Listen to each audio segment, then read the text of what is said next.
സനൂന എന്നൊരു കുട്ടിയെക്കുറിച്ച് മാതൃഭൂമി ദിനപത്രവും മാതൃഭൂമി ന്യൂസും കഴിഞ്ഞ ദിവസങ്ങളിലൊക്കെ റിപ്പോർട്ട് ചെയ്തിട്ടുണ്ടായിരുന്നു. ജീവിത പ്രാരാബ്ധത്താൽ വലയുന്ന 10ാം ക്ലാസ്സുകാരിയുടെ കഥ എല്ലാവരുടെയും കണ്ണുകളെ നനയിച്ചതാണ്.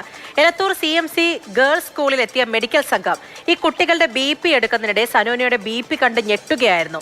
മോൾക്കെന്താ ഇത്ര ടെൻഷൻ എന്ന അവരുടെ ചോദ്യത്തിൽ നിന്നാണ് സനൂനയുടെ കുടുംബത്തിലെ നിസ്സഹായ അവസ്ഥ പുറം ലോകത്തിലേക്ക് എത്തിയത്.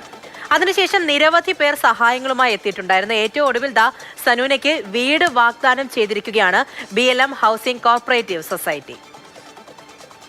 എനിക്ക് ഇന്നലെ ഒരു വാർത്ത കണ്ടു മാതൃഭൂമി.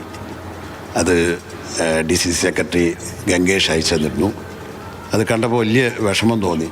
ഒരു ക്ലാസ്സിൽ ചെറിയ സ്കൂളിൽ പഠിക്കുന്ന ഒരു കുട്ടിക്ക് ഇത്രയും പ്രഷർ എന്തുകൊണ്ടാണെന്നുള്ള കാര്യങ്ങൾ കേട്ടപ്പോൾ വളരെ വിഷമായി. നമ്മൾ BLM ബാർലോചന മൾട്ടി സ്റ്റേറ്റ് കോപ്പറേറ്റീവ് സൊസൈറ്റി 14 ഡിസ്ട്രിക്റ്റിലും നമുക്ക് 2 വീട് വെച്ച് കൊടുക്കാൻ വേണ്ടി ചീഫ് സെക്രട്ടറിക്ക് നമ്മൾ കൊടുത്തിരുന്ന വാക്ക് പ്രകാരം നമ്മൾ അതിൻ്റെ ഉള്ള വർക്ക് തുടങ്ങിയിട്ടുണ്ട്. അതത് ഡിസ്ട്രിക്ട് കളക്ടർ ത്രൂ. അപ്പോൾ ഈ വാർത്ത കേട്ട ശേഷം ഇതിനെ കണ്ട് വളരെ വിഷമത്തോടുകൂടിയാണ് ഞാൻ അതിനെ കണ്ടത്.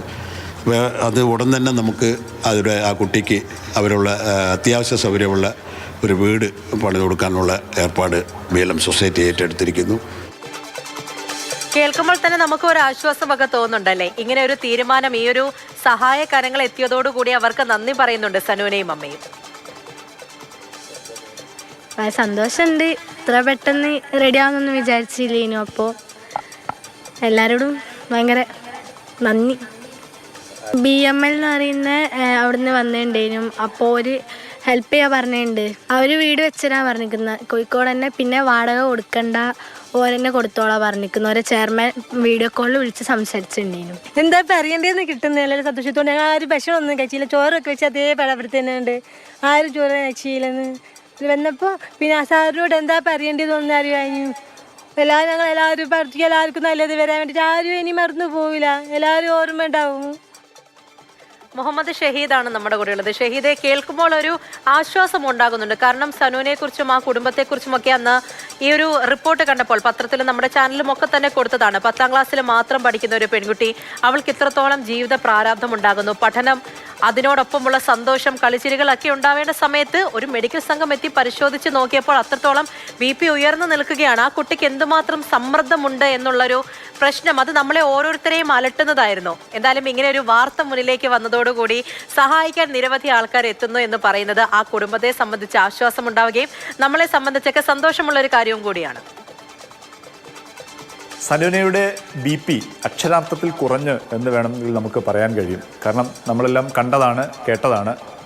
സനൂന എത്രത്തോളം സംഘർഷം അനുഭവിച്ചിരുന്നു. കുടുംബത്തിൻ്റെ അതിജീവനം, കുടുംബത്തിൻ്റെ വാടക, വീടിൻ്റെ വാടക, അമ്മയുടെ ചികിത്സ, അനിയൻ്റെ പഠനം ഉൾപ്പെടെയുള്ള എല്ലാ കുടുംബ ഭാരവും ചുമന്നിരുന്നത് കുഞ്ഞായിരുന്നു, സനൂനയായിരുന്നു. അതുകൊണ്ട് തന്നെയായിരുന്നു സനൂനക്ക് ആശുപത്രിയിൽ ഡോക്ടർമാർ പരിശോധിച്ച സമയത്ത് വലിയ BP കണ്ടത്. അങ്ങനെയാണ് മാതൃഭൂമിയിലൂടെ ഈ കഥ, സനൂനയുടെയും കുടുംബത്തിൻ്റെയും കഥ പുറം ലോകത്ത് അറിഞ്ഞത്. നമ്മളെല്ലാം അത് കണ്ടതാണ്. വളരെ വേദനയുണ്ടാക്കുന്ന കഥയായിരുന്നു. ആ ഭാരം ഇറക്കി വെക്കാൻ ഇപ്പോൾ BLM ഗ്രൂപ്പ് രംഗത്ത് വന്നിരിക്കുകയാണ്. അവർ സനൂനയ്ക്കും കുടുംബത്തിനും സ്വന്തമായൊരു വീട് നിർമ്മിച്ച് നൽകാമെന്നും, സ്ഥലമില്ല അവർക്ക്, സ്ഥലം ഉൾപ്പെടെ വീട് നിർമ്മിച്ച് നൽകാമെന്ന വാഗ്ദാനം, ഒപ്പം തന്നെ അമ്മയുടെ ചികിത്സ ഉൾപ്പെടെയുള്ള കാര്യങ്ങളിൽ അവർ ഏറ്റെടുത്തിരിക്കുകയാണ്. വളരെ സന്തോഷം നൽകുന്ന ഒരു അനുഭവമായിരുന്നു. നമ്മൾ വിവരമറിഞ്ഞ് വീണ്ടും സഹായം എത്തിയ ശേഷം സനൂനയെ കാണാൻ പോയ സമയത്ത് വളരെ സന്തോഷം, എല്ലാവർക്കും ഹൃദയം നിറഞ്ഞ നന്ദി പറയുകയാണ്. അമ്മ പറയുന്നത് സനൂന ഇപ്പോഴാണ് ചിരിച്ചു കണ്ടത് എന്നുള്ളതാണ്. വീട്ടിലെത്തിയാൽ വളരെ മ്ലാനമായ മുഖവുമായി ദുഃഖഭരിതമായി ഇരുന്നിരുന്ന സനൂന ഇപ്പോൾ നന്നായി ചിരിക്കുന്നു, അവരോട് സംസാരിക്കുന്നു. അമ്മയോട് പറഞ്ഞ് നമുക്ക് പുറത്തിറങ്ങി വെറുതെ നടക്കാം, ഇടയിലൂടെ നടക്കാം എന്നൊക്കെ സനൂന പറഞ്ഞു എന്ന് അമ്മ നമ്മോട് പറയുകയാണ്. അങ്ങനെ പുറത്തൊന്നും ഇറങ്ങാതെ വീട്ടിനകത്ത് മാത്രം, സ്കൂൾ വിട്ടാൽ വീട്ടിനകത്ത് വന്ന് അടച്ചിരുന്ന ഒരു കുട്ടിയാണ്. അങ്ങനെ വലിയ സന്തോഷം, വലിയൊരു സന്തോഷത്തിൻ്റെ വലിയ വാതിലുകൾ അവർക്ക് മുമ്പിൽ തുറന്നിരിക്കുന്നു എന്നുള്ളത് തന്നെയാണ്.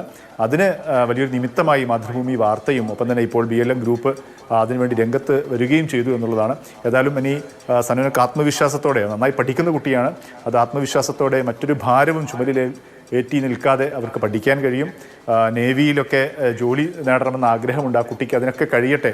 ആ കുടുംബത്തിനും അതുപോലെ തന്നെ ആ ഭാരം, ആ പ്രാരാബ്ദത്തിൽ നിന്നൊക്കെ മുക്തമാവാൻ കഴിയട്ടെ നമുക്ക് ആഗ്രഹിക്കാം എന്നുള്ളത് തന്നെയാണ്. ഏതായാലും വളരെ സന്തോഷകരമായ ഒരു അനുഭവമാണ്. ഇപ്പോൾ ഏറ്റവും ഒടുവിൽ ഈ വീട് നിർമ്മിച്ചു നൽകാമെന്ന വാഗ്ദാനം ലഭിച്ച ശേഷം സനുവിൻ്റെ വീട്ടിലെത്തിയപ്പോൾ നമുക്ക് കാണാൻ കഴിയും. ശരി ശരി ഷഹീദ്. അപ്പോൾ ആ കുടുംബത്തോടും ആ കുട്ടിയോടും ഒക്കെ പറയാനുള്ളത് പ്രാരാബ്ദത്തിന്റെ വേദനയുടെ ഒരു ഘട്ടം അതങ്ങ് കഴിഞ്ഞു പോയി എന്ന് മനസ്സിൽ ഉറപ്പിച്ചുകൊണ്ട് ഇനി മുന്നിലേക്ക് പോവുക എന്നുള്ളതാണ്. ഒരു വീടുണ്ടായിരിക്കുന്നു, ചികിത്സയുമായി ബന്ധപ്പെട്ടുള്ള കാര്യങ്ങളൊക്കെ ഇനി വഴിയെ കൃത്യമായിട്ട് തന്നെ പൊക്കോളും. അതിന്റെ കാര്യത്തിൽ പേടി വേണ്ട. ഇനി BP ഒന്നും ഷൂട്ടാവുകയൊന്നും വേണ്ട. അങ്ങനെയുള്ള പ്രശ്നങ്ങളെല്ലാം മനസ്സിൽ നിന്ന് കളഞ്ഞ് 10ാം ക്ലാസ്സിലല്ലേ കുഞ്ഞു പഠിക്കുന്നത്. അപ്പോൾ നല്ല രീതിയിൽ പഠിക്കുക, സന്തോഷിക്കുക, ജീവിതം അടിപൊളിയായിട്ട് മുന്നിലേക്ക് പോവുക, കുടുംബത്തിനും സന്തോഷം ഉണ്ടാവുക എന്ന് മാത്രമാണ് ഇപ്പോൾ ഓരോരുത്തരും ആഗ്രഹിക്കുന്നത്. ഈ വാർത്ത മുന്നിലേക്ക് വെച്ച് അതിലൊരു കൃത്യമായൊരു നടപടി ഉണ്ടായതിൽ ഞങ്ങൾ ഓരോരുത്തരും ഹാപ്പിയാണ്. എല്ലാ ആശംസകളും നേരുകയാണ്. അടിപൊളിയായിട്ട് മുന്നിലേക്ക് പോവുക, അത് മാത്രമേ ഇനി പറയാനുള്ളൂ. ശരി ഷഹീദ.